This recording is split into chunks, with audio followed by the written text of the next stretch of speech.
അധ്യായം 12. എഫ്രായിംകാർ യുദ്ധത്തിനൊരുങ്ങി.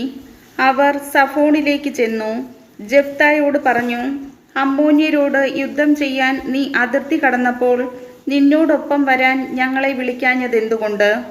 നിന്നെയും നിന്റെ ഭവനത്തെയും ഞങ്ങൾ അഗ്നിക്കിരയാക്കും. ജെഫ്ത അവരോട് പറഞ്ഞു, ഞാനും എൻ്റെ ജനവും അമ്മോന്യരുമായി വലിയ കലഹത്തിലായി. ഞാൻ നിങ്ങളെ വിളിച്ചപ്പോൾ അവരുടെ കൈകളിൽ നിന്ന് നിങ്ങൾ എന്നെ രക്ഷിച്ചില്ല. നിങ്ങൾ എന്നെ രക്ഷിക്കുകയില്ലെന്ന് കണ്ടപ്പോൾ ഞാൻ എൻ്റെ ജീവൻ കയ്യിലെടുത്ത് അമ്മോന്യർക്കെതിരെ ചെന്നു. കർത്താവ് അവരെ എൻ്റെ കയ്യിൽ ഏൽപ്പിക്കുകയും ചെയ്തു. എന്നിട്ടിപ്പോൾ നിങ്ങൾ എനിക്കെതിരെ യുദ്ധം ചെയ്യാൻ വരുന്നു. ജെഫ്ത ഗിലെയാദുകാരെയെല്ലാം ഒന്നിച്ചുകൂട്ടി എഫ്രായിമിനോട് യുദ്ധം ചെയ്തു. ഗിലെയാദുകാർ എഫ്രായിമിൻ്റെയും മനാസയുടെയും ഇടയിൽ വെറും അഭയാർത്ഥികളാണെന്ന് എഫ്രായിംകാർ പറഞ്ഞതുകൊണ്ട് ഗിലെയാദുകാർ അവരെ തകർത്ത് കളഞ്ഞു. എഫ്രായിംകാരോട് എതിർത്ത് ഗിലെയാദുകാർ ജോർദാന്റെ കടവുകൾ പിടിച്ചെടുത്തു. എഫ്രായിമിൽ നിന്ന് ഒരു അഭയാർത്ഥി എപ്പോഴെങ്കിലും ഓടിപ്പോകുമ്പോൾ അക്കരയ്ക്ക് പൊയ്ക്കൊള്ളട്ടെ എന്ന് ചോദിച്ചാൽ, നീ ഒരു എഫ്രായിംകാരനോ എന്ന് ഗിലെയാദുകാർ ചോദിക്കും. അല്ല എന്ന് അവൻ പറഞ്ഞാൽ അവനോട് ഷിബ്ബോലത്ത് എന്ന് ഉച്ചരിക്കാൻ പറയും.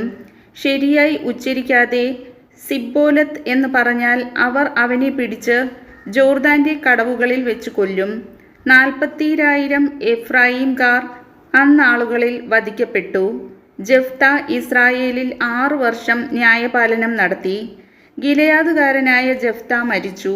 സ്വന്തം പട്ടണമായ ഗിലെയാദിൽ അടക്കപ്പെട്ടു. ഇബ്സാൻ.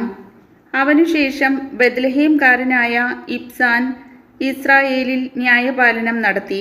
അവന് 30 പുത്രന്മാരും സ്വന്തം കുലത്തിനു വെളിയിൽ വിവാഹം കഴിച്ചു കൊടുത്തിരുന്ന 30 പുത്രിമാരും തൻ്റെ പുത്രന്മാർക്കു വേണ്ടി കുലത്തിനു വെളിയിൽ നിന്ന് സ്വീകരിച്ച 30 പുത്രിമാരും ഉണ്ടായിരുന്നു. അവൻ 7 വർഷം ഇസ്രായേലിൽ ന്യായപാലനം നടത്തി. ഇബ്സാൻ മരിച്ചു, ബെത്ലഹേമിൽ അടക്കപ്പെട്ടു. ഏലോൻ.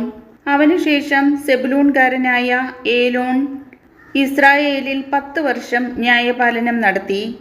ഏലോൻ മരിച്ചു. സെബുലൂൺ ദേശത്ത് അയ്യാലോണിൽ അവനെ സംസ്കരിച്ചു. അബ്ദോൻ.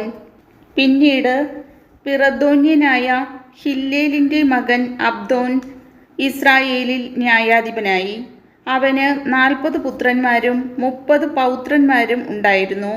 അവർക്ക് സഞ്ചരിക്കാൻ 70 കഴുതകളും ഉണ്ടായിരുന്നു. അവൻ ഇസ്രായേലിൽ 8 വർഷം ന്യായപാലനം നടത്തി. പിറദോന്യനായ ഹില്ലേലിൻ്റെ പുത്രൻ അബ്ദോൻ മരിച്ചു. അമലേക്യരുടെ മലനാട്ടിൽ എഫ്രായിം ദേശത്തെ പിറദോനിൽ സംസ്കരിക്കപ്പെട്ടു. കർത്താവിൻ്റെ വചനം.